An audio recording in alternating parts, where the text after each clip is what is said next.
Last year, we were lucky enough to travel to Bhutan on a budget, and this is how we did it. This is my top 5 tips to traveling to Bhutan on a budget.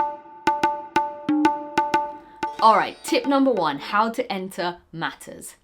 If, like us, you're coming from India, you can cross the land border without flying into Bhutan. Immigration was pretty busy, but we met our guide on the Indian side of the border and he took our passports, he took all our documents and he literally whisked us through super fast through immigration. Entering by land meant we had a really long drive across the country to the capital, but I've actually looked at the flight times of the planes that fly into Bhutan, and you don't actually gain that much by flying in. So for example, like if you were to fly into a country at 6 a.m. in the morning, then obviously you've then got the whole day to go explore. But from what I could see, you didn't actually save that much time by flying in.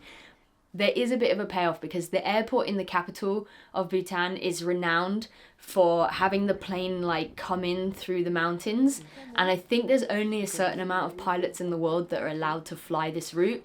So if you are lucky enough to fly into Bhutan, you do get a really unique flying experience, but you will pay for that experience. So you can travel via the land border of northern India and come in that way, and you can save a hell of a lot of money by doing that.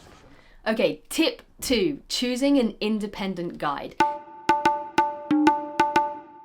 This is really important because all the tour companies that I messaged to give us a quote for a package tour for Bhutan were just insane tourism Western prices. And this is how I got around it. When you go to the official Bhutan website, you can click on tour guides and it will list every person that has completed the course to become a registered tour guide, and with those names you can find their contact details as well. There's loads of them. The list was massive and I actually went down it and I just picked 2 or 3 off the list. There was this one guy kind of in the middle who had a Yahoo email address, so I was like, you know what, I picked this guy, I'm going to message him. And that worked out so well for us because it was cutting out, you know, big companies where the money kind of gets lost in third parties.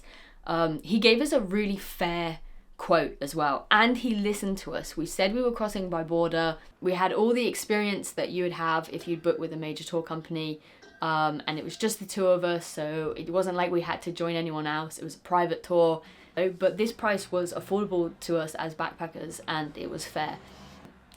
Tip 3, accommodation and budget. There's been new rules in Bhutan since COVID. So you used to have a package tour, you used to have to take a guide for the whole time, and it wasn't possible to like book hotels online. But now you can see, if you go on some websites, like I went on booking.com, I found a hotel in the capital. I liked the location of it because we could walk to the skate park from where it was. That was a reasonable price with breakfast. So here's the slight mistake I made with accommodation. I think it's great that you can book hotels online, but maybe find somewhere you like the look of and then message your guide and say, this is the price online. Can you get it for the same, or can you even beat that price?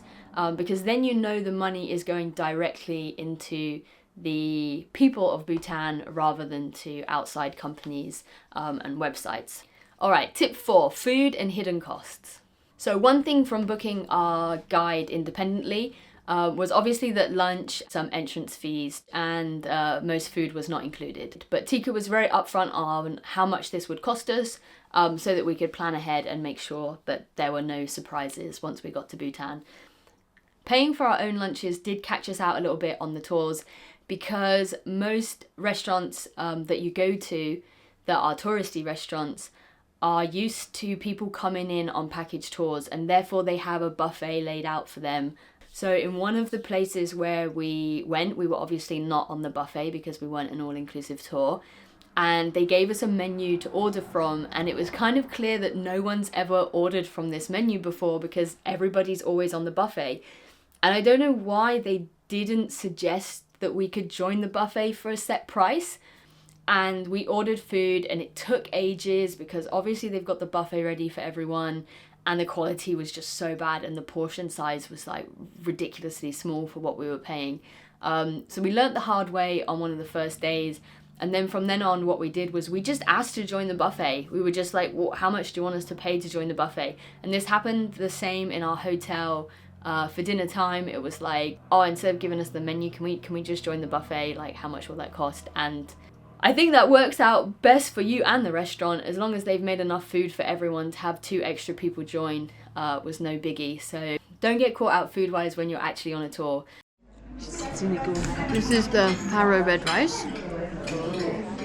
I don't think this is the red rice. No, it's No, a bit because red. The red rice is very red. It's like Okay. red. That's not the taro red rice. No, it's not. But this is potato and tomato sauce. When we explored the city by ourselves, we had no problem going to local restaurants, menus being in English or being able to translate. Price-wise, I don't think we were paying more than £10 for a meal or a burger or some takeaway or something, so it was very affordable. Over the 5 days, we probably paid around £30 in entrance fees as well, which isn't bad at all, but it's worth factoring into your budget. Tip 5, getting around.